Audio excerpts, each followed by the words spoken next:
So Justin Trudeau's rough day with the press has been making headlines. Even the usually polite CBC was throwing some serious shade his way. Now you know it's bad when the CBC gets snarky with you. So let's dive into what went down. Sarah Levitt, CBC. With all due respect, my two colleagues have asked the same question and they have not received a specific answer. First up, we have Sarah Levitt from CBC. Now, she asked Trudeau about meeting with his caucus executive. Sounds simple enough, right? Well, Trudeau gave this super vague response about working hard for Canadians and delivering services like dental care and housing. No specifics at all. It was like watching somebody dodge a bullet in slow motion. Refusing to meet with the National Caucus. Your MPs are calling for an urgent, in-person meeting of all MPs. Why are you refusing, and do we interpret from that you don't care what they have to say? Wow, shots fired. Whoa. That's what I would interpret from that. I mean, if you're the boss in a company and the guys at the ground level are screaming that there's something wrong and they want to meet with you and you don't meet with them, well... Kind of like the political version of the Matrix. Then things got even spicier. Ms. Walsh from the Globe and Mall came in hot with a direct question. Why are you refusing to meet with the National Caucus? And get this, she implied that Trudeau doesn't care what his MPs have to say. Talk about shots fired. Let's be very clear. Last week's by-election loss, not to sugarcoat it, was challenging. Was something we need to take seriously, and we've been engaged in lots of important conversations. I've had lots of calls with different members of caucus from across the country, not just in the GTA, to talk about how we make sure we're continuing our work connecting with Canadians. Why is Trudeau dodging these meetings? Well, some say it's all about control. He's probably worried that if he meets his MPs face to face, they'll gang up on him and demand he step down. It's like when you're the boss and your employees are begging for a meeting because things are going south. You just either face the music or keep dodging and hope that it goes away. Spoiler alert, never does. And to talk and to listen and to meet with all my MPs from across the country to talk about how we can both understand what we need to improve on, given last week's by-election defeat, but also how we continue to be there for Canadians in a really important moment. People are anxious in Canada and around the world, and a government needs to be stepping up to deliver for people, whether it's delivering more housing. Let's break down Trudeau's strategy here. Word on the street is that he's using a classic divide-and-conquer tactic. When MPs are alone, they're less likely to speak up, but get them in a room together and it's a courage test. One brave soul speaks up and suddenly everybody's piling on. Now Trudeau doesn't want to deal with that smoke and fire, but there's more to the story here. Rumor has it that Trudeau's holding MPs' pensions over their heads like a carrot on a stick. If this guy steps down, the government could fall, meaning no cushy pensions for these MPs. Talk about a tough spot to be in. There are members of your caucus that are considering leaving if you do stay on. What's your reaction to that, and are you willing to stay on and lose members of your caucus? I think the conversations that I'm having with MPs directly right across the country, the conversations that we're all having as Liberals are going to continue, and we're going to stay focused on Canadians. I can't speak to...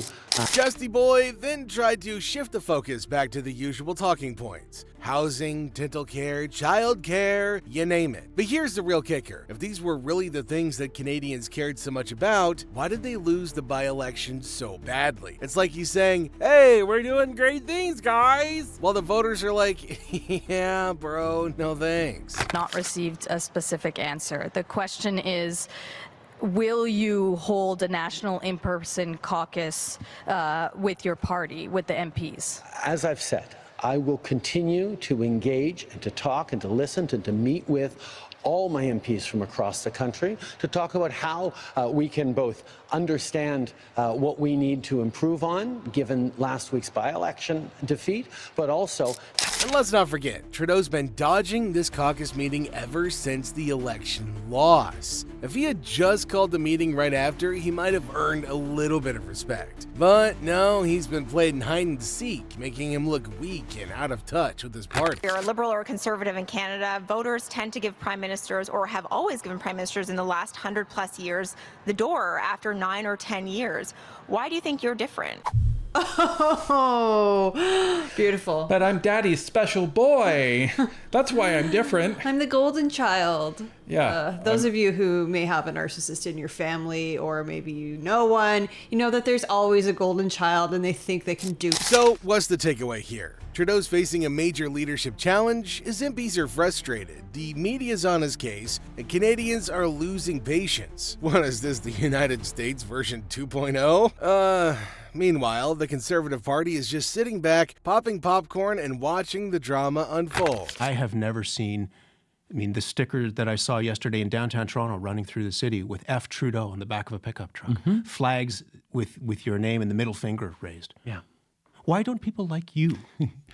There is a level of polarization and toxicity that we see in a very visible way on social media and also in real life, as you point out. But most Canadians remain thoughtful and open. In the end, Trudeau's reluctance to meet with his MPs and his vague answers are just digging him deeper into a hole. I've never seen a man dual-wield shovels before. If this guy doesn't step up soon, he might find himself stepping down and being out of a job. But hey, at least we got some good entertainment out of it, right? See, this is a prime example of what happens when a leader loses touch with both their party, the public, and all of reality. Trudeau needs to stop dodging and start facing the issues head on. He should be meeting with his MPs and addressing Canadians directly. If he doesn't take action soon, the next headline might be about the end of his political career. So let's talk about why Trudeau's actions are causing such a stir. Now, it's no secret that his leadership style has always been controversial at best. A lot of his critics say that he's more of a showman and far less of a statesman, focused on optics rather than the gritty, nitty details of governance. This latest episode is just more of the same.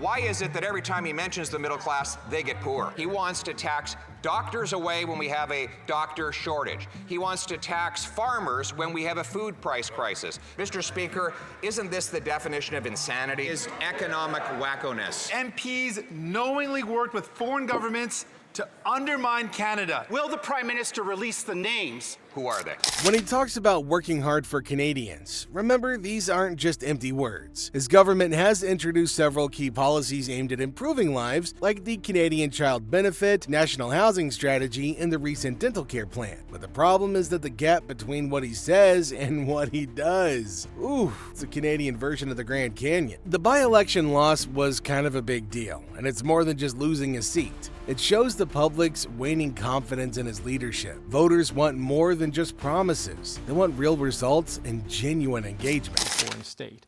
And there is no clear way to get clarity and certainty on that at this point in time.